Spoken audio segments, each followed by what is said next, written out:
Hi, my name is Holly. I've been student teaching second grade, and this is my final philosophy of education. So when I looked back previously on my personal philosophy of education from like 8 months ago, I realized that it was really good. My ideals of what it means to be a teacher, what it means to be a student, what I believe the purpose of education is, hasn't necessarily changed. However, my specifics on it in terms of strategies I would actually implement in my own classroom in terms of achieving those ideals have become a lot more refined as I've learned strategies and different ways to go about creating an inclusive, productive, effective learning environment for my students. So my personal philosophy of education is really rooted in who I want my students to be versus what I want them to understand. And although I understand that maybe it's extremely important for them to grasp all these different standards and concepts, and they will, I think it's more important that I address who they are as people and cultivate them into being these young minds that are inquisitive thinkers, that are productive thinkers, that are encouraged to ask questions, encouraged to fail, encouraged to learn from their mistakes, and encouraged to just develop and push themselves as a whole versus remembering specific facts or information that might get them further on a test. So I believe the purpose of education is to develop young minds into being inquisitive and critical thinkers. And I think a way that as a teacher, what I can do is to not necessarily be giving my students all the answers to all their questions because they have so many questions, but to rather encourage them to figure out the answer on their own.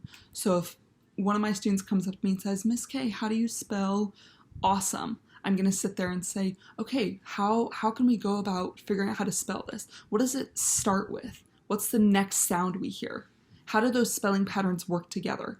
And talking it through them with them, and that's with any subject, any problem, anything at all. Talking it through them with them to encourage them to realize the answer on their own, which develops their minds into becoming critical thinkers and analyzers versus someone who just says, okay, I got the answer right, I can move on to the next thing. It turns them into, I'm going to develop who I am as a person instead of thinking, yep, I can check that box because I got it right and I can just move on. I want to develop young minds into being critical thinkers instead of just being students that are trying to move on and do the work as quickly as possible. So in terms of the process and nature of education, I think that looks different for every single student. So while me personally, I might be measured very accurately by a standardized test, there may be another person who that's not their strength, and everyone has a different strength and weakness that they bring to the table. And that's why what we celebrate that every single person is diverse in the classroom, and that every single person brings something different. How can we take so-and-so's strength and combine them together to create something awesome? Or how do we really focus on all of our weaknesses and decide what's a strategy we can use to develop our weaknesses into making them strengths? And so that's what I think is unique about the process of education and the nature of education is that it's not a one-size-fits-all. It's different things work for every different student, and it's my job as the teacher to learn every student's need, learn their learning profiles, and to be able to cater my instruction to them.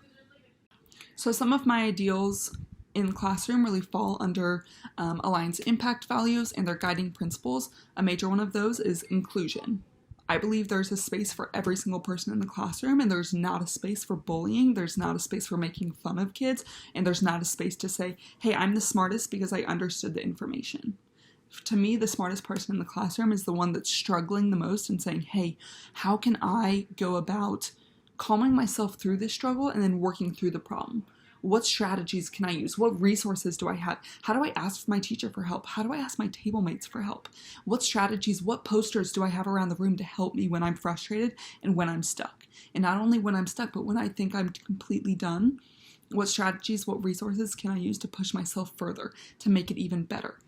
And so I think that's really important in the classroom. I also think quality over quantity is really important. So having really good quality work that they're producing versus the quantity of work. I'd much rather have a good quality short paragraph than a rambling 10-sentence paragraph that doesn't match the prompt or doesn't fit. So I believe in quality over quantity, even if that means students need extra time or whatever it means to meet their needs in order for them to create the most quality work.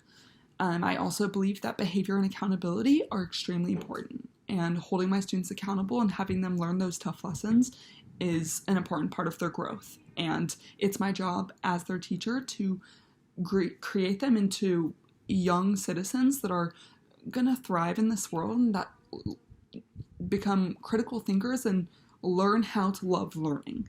And I think that's my job in the classroom. I also think that equity is really important in the classroom, so being able to not necessarily give every student the same thing, but give every student exactly what they need in order to succeed. And lastly, I also think that developing critical thinking skills is extremely important in the classroom. And I know I've touched on this before, but I think the idea of like being able to push students to say, okay, what do I do in this situation? Instead of saying, hey, I just want to get the right answer and move on, but saying, okay, how do I work to fix this? It's that same concept of fish for a man and he'll eat for a day, or teach a man to fish and he'll eat for a lifetime. It's that same idea I want to have in my classroom of I want to teach my students to be these inquisitive thinkers to set them up for success moving forward. I know that was a little long, I talked super fast, but that is my overall philosophy of education. So thank you for a great semester.